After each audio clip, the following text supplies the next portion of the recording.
60টি বর্জনীয়র 1 number, বিলম্বে ইফতার করবেন না কখনো। 1 নাম্বার, দেরি করে ইফতার করা নিষিদ্ধ। ইহুদিরা দেরি করে ইফতার করে। লা ইয়াজালুন নাসু আলা খাইরিন মা আজ্জালুল ফিতরা। বিশ্বনবী বলেছেন, এই উম্মত যতদিন আগে আগে ইফতার করবে, এই উম্মতের কপাল থেকে কল্যাণ কেউ ছিনিয়ে নিতে পারবে না। চিল্লায় বলেন ঠিক কি না? আজানের জন্য বসে থাকবেন না, সময় দেখবেন। স্থানীয় সময় যখন সূর্যাস্ত হওয়া মাত্রই বিসমিল্লাহ, খেজুর খেয়ে ফেলবো। পারবেন তো নাকি দেরি করবেন? 2 নাম্বার, রমাদানের পবিত্রতা বজায় রাখবো। কোনো তর্ক বিতর্ক অশ্লীলতায় আমরা জড়াবো না, ঝগড়া করবো না, সরাসরিও না, ফেসবুকেও না। করবেন? কেউ গালি দিলে বলবেন ইন্নী ইমরুউন সায়েম, আমি রোজাদার। আল্লাহর হাবিব শিখিয়েছেন, কেউ যদি তোমার গালি দেয়, কটু কথা বলে, অশ্লীল কথা বলে, রমজানে তুমিও বলতে পারবা না। তুমি বলতে পারবা ইন্নী ইমরুউন সায়েম, আমি রোজাদার। আজকে থেকে নিয়ত করেন, রমজানে কেউ গালি দিলে আপনি একটা গালি দিবেন নাকি? কি বলবেন? রোজাদার, রমজানের পবিত্রতা আমি ভঙ্গ করতে পারবো না। অশ্লীল নাটক সিনেমা আমরা দেখবো না। ব্যাড হ্যাবিট থাকলে রমাদানে এটা ছাড়ার মহা সুযোগ। স্মোকিং এর অভ্যাস আছে অনেকের, ঠিক কিনা? চাঁপাইনবাবগঞ্জে আপনারা স্মোকিং করেন? লাম ইয়াদা কাওলা যুরি ওয়াল আমালা বিহি ফালাইসা লিল্লাহি হাজাতুন ফি আইয়াদা তাআমাহু ওয়া শারাবা। যে রমজানে মিথ্যা কথা, মিথ্যা কাজ, মিথ্যা সাক্ষী ছাড়তে পারে নাই, তার না খেয়ে থাকা, উপবাস থাকা দিয়ে আল্লাহর কিছু যায় আসে না। এজন্য মিথ্যার সাথে আমাদের কোনো সম্পর্ক আছে? মিথ্যা বলবো না। 4 নাম্বার, অপচয় করব না। ইন্নাল মুবাযযিরিনা কানু ইখওয়ানাশ শায়াতিন ওয়া কানা শাইতানু লিরাব্বিহি কাফুরা। অপচয়কারী শয়তানের ভাই। আচ্ছা, যে শয়তানের ভাই ও নিজেও আরেকটা কি? শয়তান। যে শয়তানের ভাই ও নিজেও আরেকটা কি?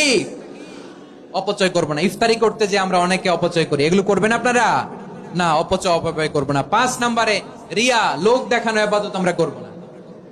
লোক দেখানোর জন্য নামাজ, রোজা, জিকির, তেলাওয়াত, দান সদকা এগুলো করলে আল্লাহর দরবারে এগুলো কবুল হবে? বিশ্বনবী বলেন, দাজ্জালের ফিতনার চেয়ে একটা বড় ফিতনার ভয় আমি করি। সেটা কি? আর রিয়া, শো অফ মেন্টালিটি, লোক দেখানো মানসিকতা। এটা থেকে আমরা বিরত থাকবো ইনশাআল্লাহ। 6 নাম্বার, অনেক গুরুত্বপূর্ণ। ব্যবসায়ী ভাইয়েরা, ব্যবসা করেন কারা কারা? হাত তুলে দেখান তো আমারে। মাশাআল্লাহ, হাত নামান। ব্যবসায়ী ভাইয়েরা, অনেক অসাধু ব্যবসায়ী আছে, রমজান আসলে নিত্য প্রয়োজনীয় পণ্যের মূল্য বৃদ্ধি করে দেয়। এরকম আছে না নাই? এগুলো করবেন না। মজুদদারি করবেন না। পণ্যের কৃত্রিম সংকট বাজারে করবেন না। আপনি লাখ টাকা কামায়া ভাবছেন যে রোজাদারদের কষ্ট দিয়ে ধনী হবেন। এমন রোগ আল্লাহ আপনারে দিবে, কোটি টাকা দিয়েও আপনি হাসপাতালের বিল পরিশোধ করার ক্ষমতা আপনার হবে না। খবরদার। আর শেষ বয়সে দেখবেন কি কষ্ট আপনার হয়। আপনি রোজাদারদের কষ্ট দিচ্ছেন, আল্লাহ আপনার সুখে রাখবে? আল্লাহর দোহাই লাগে, আমার ব্যবসায়ী ভাইরা এটা করবেন না। আরব বিশ্বে আমরা দেখেছি, আরব বিশ্বের ব্যবসায়ীরা সারা বছরে ব্যবসা করে, রমজানে ভর্তুকি দেয়। আর আমার দেশের কিছু অসাধু ব্যবসায়ী রমজানে গলাকাটা ব্যবসা করে আর সারা বছর সইটার উপর দিয়ে চলে। চিল্লায় বলেন ঠিক কিনা? করবেন না, এটা করবেন না।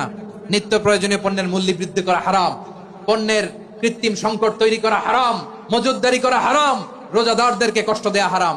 এটা করবেন না। 7 নম্বরে সর্বশেষ কথা, অধীনস্থ যারা আছে তাদের কাজের চাপ আপনারা কমিয়ে দিবেন। কাজের লোক, ফ্যাক্টরির ওয়ার্কার, স্টাফ, তাদের প্রতি যদি রহম করেন, আপনার উপর রহম করবে কে? এই পবিত্র রমাদানের 7টা করণীয়, 7টা বর্জনীয় মনে রাখা যাবে তো ইনশাআল্লাহ? আল্লাহ এই রমজানকে তুমি বরকতময় করো। হাত তোলেন। আল্লাহুম্মা বাল্লিগনা রমাদান। আল্লাহ এই রমাদানকে বরকতময় করো। রমজানের 7টা করণীয় এবং বর্জনীয় যে আমরা শুনলাম, পালন করার তৌফিক দান করো। রব্বানা তাকাব্বাল মিন্না ইন্নাকা আনতাস সামিউল আলিম ওয়া তুব আলাইনা ইয়া মাওলানা ইন্নাকা আনতাত তাওয়াবুর রহিম। সুবহান রাব্বিকা রাব্বিল ইজ্জাতি আম্মা ইয়াসিফুন ওয়া সালামুন আলাল মুরসালিন ওয়াল হামদুলিল্লাহি রাব্বিল আলামিন। আমার প্রিয় ভাইরা, আজকের প্রোগ্রামের মধ্য দিয়ে আমার বিভাগীয় প্রোগ্রাম শেষ। আমি সবাইকে শুকরিয়া জানাই। অনেক শান্ত সুশৃঙ্খল প্রোগ্রাম আপনারা উপহার দিয়েছেন। সবার জন্য অফুরান দোয়া এবং ভালোবাসা। আসসালামু আলাইকুম।